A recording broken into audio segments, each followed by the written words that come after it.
When one thinks of logic, what are the usual visuals that come to mind? I bet you're probably thinking of Canadian Parliament, some sort of debate perhaps, or the deductive reasoning of Sherlock Holmes. Whatever the scenario, or whatever you picture, it all comes down to the concept of reasoning. But what is reasoning? Oxford defines it as the process of using logic and evidence to think about something and draw conclusions. But while reasoning on its own is great and all, it can also lead people down some questionable pathways. And we are here to discuss those pathways, or specifically, logical fallacies. Now, first, a disclaimer. If we were to discuss every type of logical fallacy under the sun, we would be here for a very, very long time. So in this video, and in the interest of time, we're only going to be discussing 3. And yes, this video is far and away from what I would usually make here on this channel.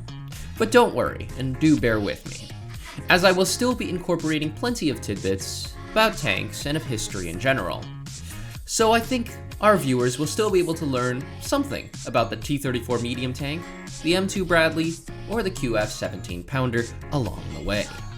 With that, please enjoy. The first argument that we will be discussing is, of course, the bandwagon argument, or the appeal to popularity. Ah yes, the classic argument of the fact that lots of people believe in X, so you should believe in that too. However, just because many people believe in something does not necessarily mean it's true. The fact that lots of people believe in X or believe in Y is not on its own grounds for believing in either X or Y. And surprisingly, the majority of people can, in fact, be wrong.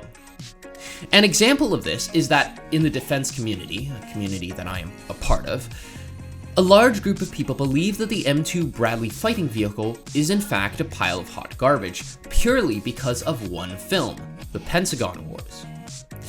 And the Pentagon Wars was in fact influenced by only one man, a certain Colonel James Burton, who belonged to a group of people called the Reformers. And so, that is ballooned so that if you question the Bradley, whether the Bradley was in fact effective, and it was, by the way, it destroyed more enemy tanks than the Abrams main battle tank during Desert Storm, making it the single most effective tank killer of that entire operation, most people would simply tell you that everybody believes that the Bradley was crap, and therefore, you should also believe the Bradley was crap. Again, this is untrue. I'll have a video defending the M2 Bradley soon enough, but please do just bear with me for now. There is also another example of this, such as the concerning amounts of people saying that Taylor Swift is the greatest musical artist of all time, simply because a large amount of people on the internet called Swifties say so. In my opinion, she is not. The title should realistically go to Ozzy Osbourne, the frontman behind iconic songs such as Paranoid or Crazy Train, but that is just my opinion. The second fallacy that we will be discussing is, of course, the straw man. Ah yes, the straw man, the fallback of every single fedora-tipping neckbeard on the internet. If you spend even but a moment on Twitter, you will see plenty of straw man arguments being utilized. But what does this mean? Well, a straw man is very, very simple. It is a misrepresentation of another person's argument, usually misrepresenting the original as a weaker argument and then refuting that weaker argument. Let's put this into perspective with an example. Let's say that my argument was that the early 1941 to 1942 spec T34 medium tank was not that great of a tank, due to cramped ergonomics, poor sights, an atrocious fire rate, and a mediocre, at best, 76mm gun. There is at least one example of a German 37mm scoring 20 direct hits against a T34 during Operation Barbarossa in 1941. And this often is used as an example for the toughness of the T34. However, it does leave me with, what the devil is that T34 commander doing, letting a German gun hit his tank 20 times? Because usually, if you are being shot at, you are suffering a significant emotional event, and your first reaction would be to get the hell out of Dodge. Now perhaps the T-34 commander was unfortunately drunk on vodka, or perhaps the more likely option is that he could not see due to the T-34's atrocious sights. They used polished metal instead of actual mirrors, which were prone to fogging up, leaving the T-34 utterly blind. Note that the argument that I have presented only applies to the early versions of the T-34. Now, a straw man is a person taking that argument and misrepresenting it to a much weaker one, such as the T-34 being a terrible tank overall, which was not the original. And the strawman argument's presenter could then refute this weaker argument by bringing up later models of the T-34, such as the T-34-85, among others, and the T-34's extensive service record.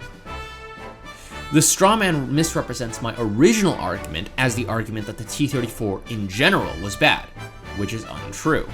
My point only applied to the early model T-34. And for the record, the T-34 would develop into a great tank overall by the end of World War II. However, it had severe teething problems at the beginning of it.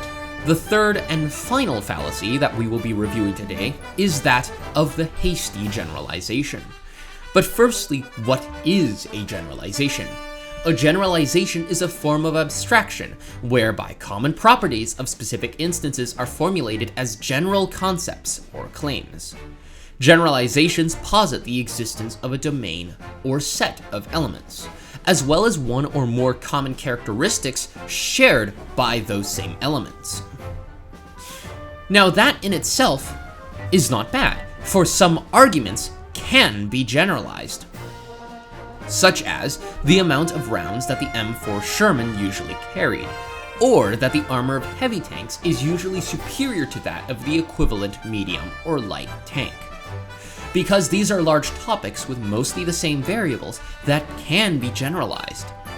But there are others that cannot be generalized, usually ones that rely on a much larger repertoire of variables. A converse action or hasty generalization occurs when an atypical situation is used to undermine or argue for a general rule while overlooking atypical or accidental features of that situation. So let's take a look at another example. The QF 17-pounder gun.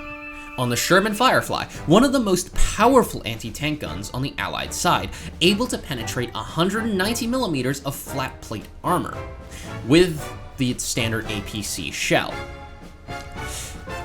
And it could regularly penetrate, the 17-pounder could, just about anything the Allies had short of something like a King Tiger or some of the later Jagdtiger or Jagdpanther tank destroyers.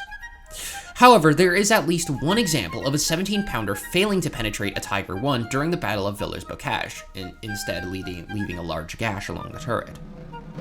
And a generalization, or a hasty generalization, would be taking that one very atypical circumstance and drawing the conclusion that the 17-pounder could not penetrate any German armor, and then of course assert German dominance and that their guns were similarly superior, which they were not, which was entirely untrue.